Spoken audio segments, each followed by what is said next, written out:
Hola a todos. En primer lugar, me gustaría agradecer a la organización la posibilidad de abrir estos foros para que podamos debatir entre todos y buscar soluciones a estos desafíos que los derechos humanos se plantean en virtud de las crisis migratorias.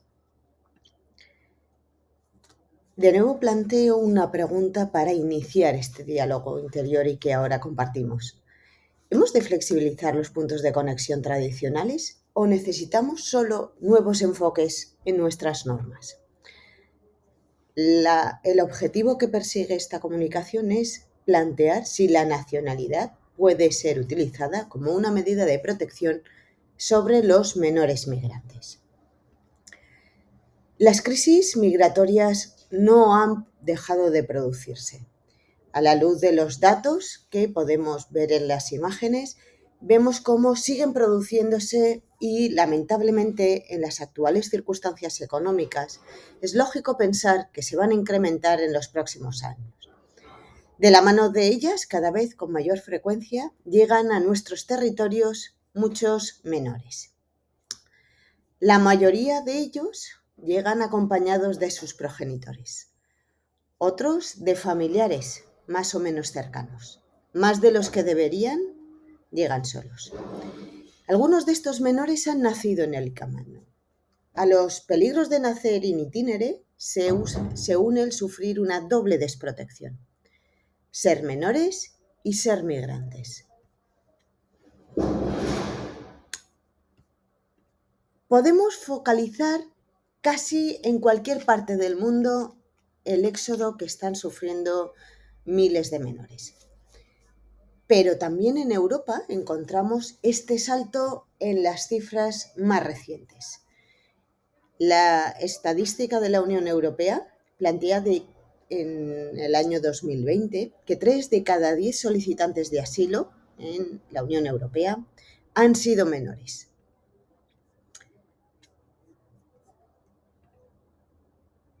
Ahí no se queda el problema. En algunos casos, la desprotección de ser migrantes y ser menores llega por otra vía, la de la patria. ¿Por qué nos referimos a eso o qué queremos plantear? Vamos a analizar dos supuestos, voy a explicar aquí solo uno de ellos, para visualizar las dificultades a las que los menores migrantes se encuentran cuando vienen desprovistos de nacionalidad. Ana ha nacido en el camino, en el tránsito que la llevó desde Camerún, lugar de origen de su madre, hasta que llegó a España en el 2018. Nació en tránsito en Marruecos. Nacimiento en una casa particular, sin asistencia sanitaria y sin que conste este nacimiento en ningún documento oficial. La madre ha intentado que la menor sea reconocida como hija suya, tanto en Camerún como en Marruecos como en España. Ninguno de estos tres estados ha amparado esta solicitud o incluso ha llegado a contestar, por lo que la menor, hasta junio del 2022, ha vivido sin documentación, sin reconocimiento, sin nacionalidad. Carece de certificado de nacimiento o de libro de familia. Por lo tanto, en realidad es un menor que no existe legalmente. De hecho, se le impidió empadronarse en San Sebastián, que era el lugar de residencia habitual de la madre y la menor, desde su llegada a España.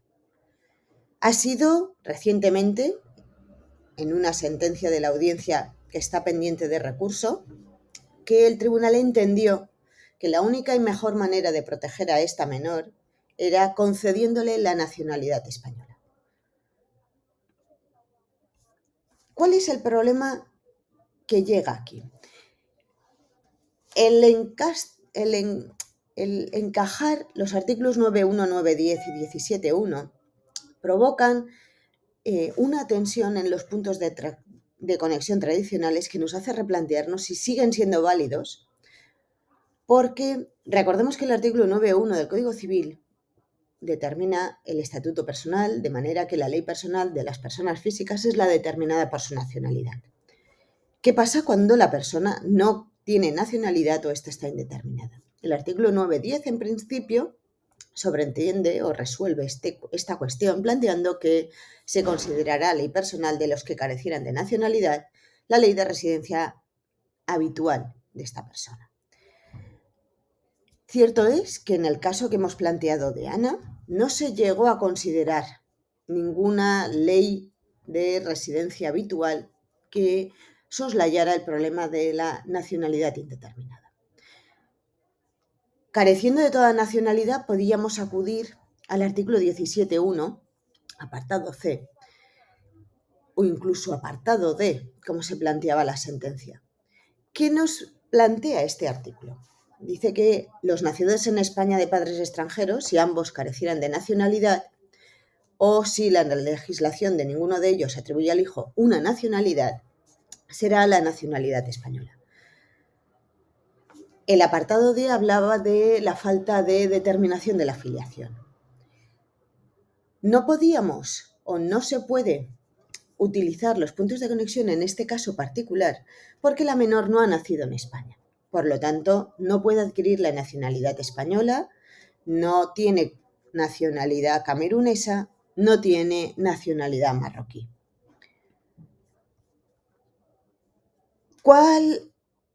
¿Qué me gustaría pincelar de esta sentencia de la Audiencia Provincial de Guipúzcoa? Del relato de la sentencia puede extraerse que la madre sí intentó vía consular que tanto Camerún como Marruecos o incluso España expidieran algún tipo de documentación o inscribieran a su hija, denegándose en todos los trámites cualquier trascendencia sobre la documentación a obtener para legalizar a la niña. De hecho, es el propio abogado del Estado en representación del Ministerio Fiscal quien, a la sentencia del juez de primera instancia, declarando que España había vulnerado los derechos fundamentales de esta menor al carecer de nacionalidad y no reconocerle ningún derecho fundamental, entendía que debía declararse la nacionalidad española vía artículo 17.1, apartado C o apartado D. El abogado del Estado, en representación del Ministerio Fiscal, que es quien debería estar protegiendo a esta menor, sobreentiende o entiende, en parte acertadamente, que no se puede admitir la nacionalidad española para esta menor.